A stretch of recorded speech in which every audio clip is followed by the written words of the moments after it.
Not everything that feels uncomfortable is anxiety. Welcome to episode 2. Stop calling it anxiety if it's overstimulation. In the last episode, we talked about sensitivity and regulation and the understanding of the two via the mind. So today I want to address something that I see all the time. People say, I've got anxiety. Yeah, and sometimes that's true, but often what they're experiencing isn't anxiety at all. It's overstimulation. And that's a huge difference. Okay, can I explain what it means? So anxiety actually is a fear. It's anticipating danger. It's when your body's on alert, your mind and your heart is racing and your adrenals are pumping. And in your mind, it's saying there's something going wrong, and then you have the feeling in your body. But there is usually a story attached to it. Okay, so there's a narrative around it. It's like, what if this is going to happen? What if I can't cope? What if something's wrong? Do you see what I mean? There's something behind that feeling. Now, let me explain to you what overstimulation looks like. Let me give you a scenario. You've been at work all day, back-to-back conversations, noise, lights, emails, people needing your attention, and you drive home, your chest feels tight, you feel a bit edgy, you feel a little bit panicky, a bit shaky and snappy, and your mind is saying, I feel anxious, because that's the word you understand. So the question you have to ask yourself is there something that I am afraid of, or is it simply that my system and my energy has had too much today? Okay, really interesting. Another example, go to a social gathering, nothing bad has happened, but there's lots going on, like multiple conversations, music in the background, different moods in the room, and your system is noticing everything because it is highly perceptive. So it's noticing the different moods, it's sensing them, it's picking them up, it's listening. You're on high alert. And when it's receiving lots of information, that can be exhausting, and it can put you into a sense of wanting to get out of that space. Now your heart's racing and you're going, I want to leave. I've got anxiety. Why am I so anxious? What's wrong with me?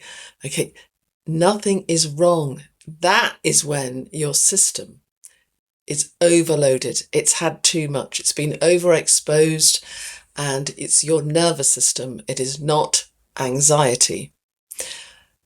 There's also something else I'd like to add is if you are perceptive and you pick up, notice other people's emotions and feelings and things, it's not just you processing your own. It could easily be that you have picked up their feeling of, stress or irritation or anxiousness or unsettled, but your body can quite often feel it, and before your mind understands it, your mind then interprets it as anxiety or whatever it is you've picked up. So you suddenly have this ownership of it. So instead of it just being you and absorbing all this stuff, you might actually be carrying someone else's activation as well. So all this means that your whole experience of that time spent with others, picking it all up, you then interpret as anxiety. and it is, it may not even be yours in the first place. The other thing is that, and this happens, and I must mention it because it happens so many times, is that people call it my anxiety. It's not mine. Okay. It is the anxiety. So if I said to you, I get this sense of, kind of comes up, my anxiety, it trips me into this. If you're saying my anxiety, can you just notice how that is ownership? Okay. And when your body registers it and your mind registers it as something you own, it becomes part of you, part of your identity, and it feels fixed.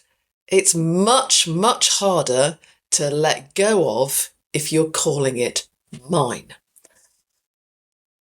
And also, if you're actually experiencing overstimulation or someone else's, like you borrowed it from someone else, borrowed activation, you're interpreting all of that as your own. It's your own identity. It becomes you. It's not a state change. Nothing's shifted. You've perceived, but now you've interpreted. So that tells you that it's not permanent. It was just an overload. So why does it get mislabeled? Because your body activates and your mind is trying to explain it. So it reaches for the nearest word. The nearest word is anxiety. But if the issue is that your nervous system is overloaded, thinking won't fix it. Your nervous system needs reassurance. It needs less input. It needs calm. It needs quiet. It needs space. So next time you feel like you've got anxiety, just have a little pause and ask, is there anything that I am afraid of right now, other than the feeling of anxiety? Is there anything behind it? Okay.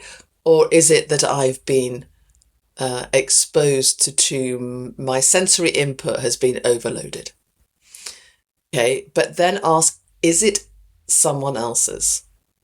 Most of the time it's actually someone else's. And in the knowledge of that, then you can help yourself by letting this go. There's an understanding behind it. You have to go, and I've interpreted that as it's not anxiety, so therefore I can let it go. And it didn't come from me, it's from those people that I was with, and I just now perceived it as myself. So again, I can let that go. And all I need is some calm and some space. And it makes it a whole different story. So let's have a reframe, because sometimes things are a lot simpler than you realize. Okay, not everything that feels uncomfortable is anxiety. Sometimes it's your body saying, that's enough. I need some space. And I need to recognize that it's overstimulation, and so therefore I can respond differently. I can give it some rest and recuperation in order to protect my ability to function, my capacity to feel and sense. That's regulation.